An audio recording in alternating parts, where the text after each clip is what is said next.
Alright, welcome to Unit 3 or Week 3 of Producers and Consumers of Research. I don't know if it's coming out in the video because it's not entirely clear, but back behind me here there are a mob of probably 15 or 20 kangaroos. I'm at Westerfolds Park, which is a park right near where I live here in Melbourne, and this park, you're probably fairly common to see kangaroos, and this would be a common grey. Now, I don't know that much about kangaroos, so I don't know if this is a smart thing or not to be turning my back on them. But, hey, if it goes wrong, at least it's on video. Okay, anyway, Unit 3. This week we go a little bit more into doing the framework of your research and just how important that framework is to properly conducting research.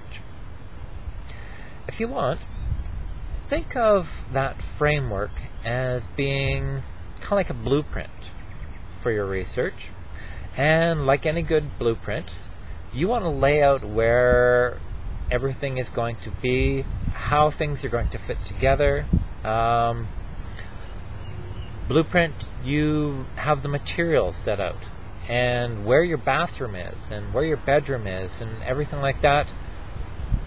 With your framework for the research, you're planning out how you're going to do the research, who's going to do what, how many people you need to talk to, what are your methods, all the same sort of information.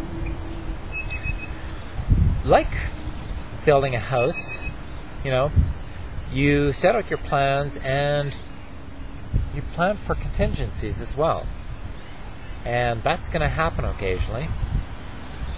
But always keep in mind your objectives, your research objectives, the idea of validity, generalizability, thinking about your audience and how they're going to perceive and use your information. And also, in a situation like this, or when you're doing research, use these sort of networks that you build up in courses like Producers and Consumers of Research to bounce questions off of, to use the experiences of those that might have done the same sort of research before and get them to lend you a helping hand. Believe it or not, researchers are generally pretty friendly and open about what has worked and what hasn't worked in the past, and that sort of thing can save you a world of hurt later on down the line.